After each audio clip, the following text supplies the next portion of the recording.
to the Los Olivos Wine Merchant Cafe. And not only do you get to taste Central Coast wines, but you actually get to meet the winemaker. And today we have Eric Mohseni from Zaca Mesa, who's joining us to talk about Zaca Mesa a little bit and talk about his wines. And welcome, Eric. Thank you for having me. So the first question we always ask is if you can sum up your personality that goes into your wines in one word, what would it be? I think I would say probably two words, but passion and commitment. I've been at Zaca for a fair amount of time, been in the wine industry for a long time, and you feel a commitment to the grapes that you grow and the wines that you make, and every year you put in that same effort.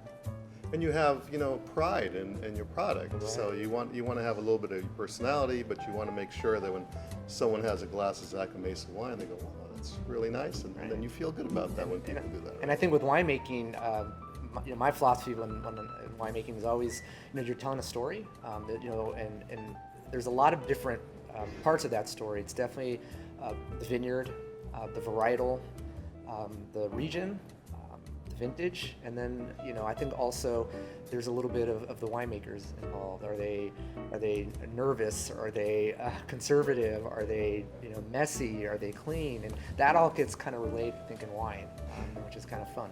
So Zaca Mesa has a long history. It's Yes. one of the first vineyards and winery that started here in the Santa Barbara County. And so tell us a little bit about its history and about when you started with Zaca Mesa and your history with Zaca Mesa. All right, so Zaca, everybody calls it Zaca Zaca University. Like you said, it's been here since '73. That was when the property was purchased. Investors were looking for oil and some other minerals on the property, didn't find anything, and decided to grow grapes. Can't find oil, right? Grow grapes. So they dove in, and at that time, I think Firestone was here, probably. Sanford and Benedict was planted, and Riverbench and Bienesito in Santa Maria Valley. So not a lot was known about what kind of grapes I think worked in San Ynez, and so it was a whole shotgun effect of Cab, Riesling, Chard, pretty much everything under the rainbow. And then in the 80s, the winemakers at the time focused on Rhone varietals. And that's where we've been ever since. We're 100% estate bottled and grown, so everything's on the property, and we make all our wine from that. We've had the alumni come through the ranks of Jim Clendenin and Bob Lindquist. The first winemaker of Zaca Mesa was Ken Brown, Gail Sysak, Daniel Gears. We've had Chuck Carlson. He was, I think, an assistant winemaker at the time. Lane Tanner, Adam Tomac. So they've all went through the program. I think I'm the longest one that haven't gotten the program. I don't know what it says about me. You're going to be famous. You're going to be famous because Ken Brown, Byron, and then Ken Brown. People that know you call you Bones, right? That's right. Bones. Ask for that. Bones, and you go to Zaca Mesa and take a look at the beautiful surroundings and turn your cell phone off and taste some great wines and ask for Bones, and you might be lucky enough where he might be there and he can come out and say hello, or he's going to be pouring his wines here at the Los Olivos Wine Merchant Cafe on June 30th from 5:30 to 6:30. Come by, have some hors d'oeuvres, try some of the Zaca Mesa wines, and meet the winemaker, Eric Mohseni, or just call him Bones.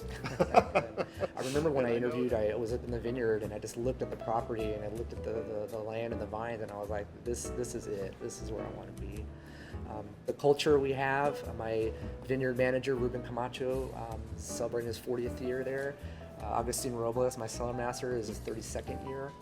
I've been there about 16 and a half. So we have a family, and there's something that's really, really neat about having this camaraderie.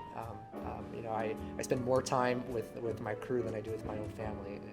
That's great. I'm really blessed to have that. That's when you know that it's a great company to work for, when these people stay a long time.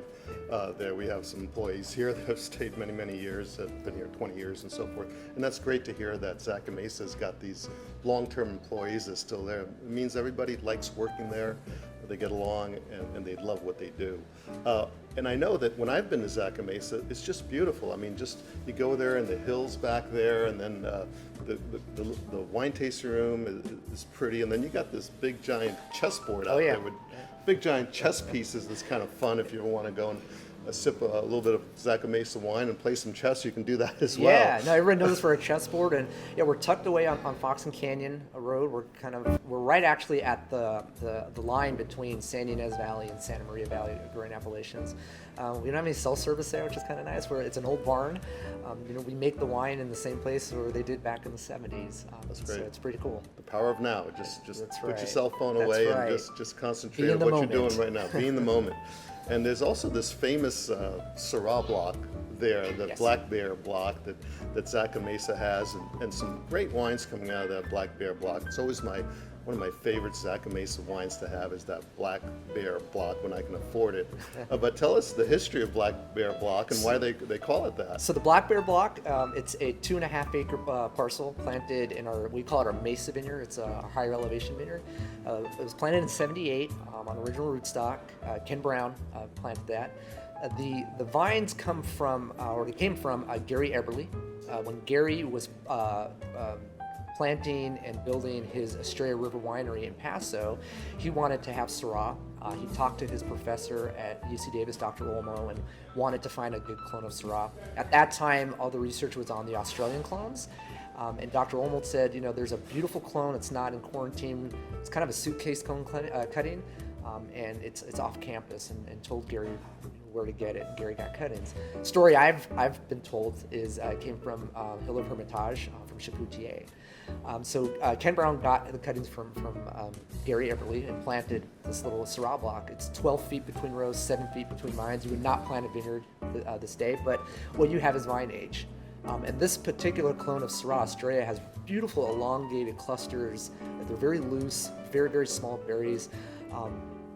We produce a wine from it, the Black Bear block, and the block maybe puts out maybe a ton per acre at best, starting to slow down. It gets its name from Ruben Camacho was out with his dogs, looking at I think some irrigation lines or something, and he was walking the blocks, and the dogs jump off the back of the truck like they always do, and runs out and calls his dogs, and they're not coming, and so he calls them again and sees this tree, just leaves are flying off the vines, and walks over and they cornered this black bear in a tree, and so that's where it gets its name. And we still see the bears on the property. They love the fruit. When harvest comes out, they will come and eat pretty much everything around there, and you can see the big kind of almost like a crater where they burrow and sleep. So when you produce the Black Bear block Syrah, you have to compete with the bears, Yep, and whatever's left over, you can actually make wine Right. with it. Or we have an understanding between that and the bear. So. They have their section, and then you guys have your section. Yeah. Yeah. And the vines are beautiful. Like I said, it's the oldest Syrah in Santa Barbara County. It's some of the oldest in California. They'll be cataloged in the California Heritage Collection, which is, I think, pretty exciting to have a Central Coast Syrah or a Central Coast varietal in that collection. We're really proud of our vineyard and our team and our family that we have crafting these wines.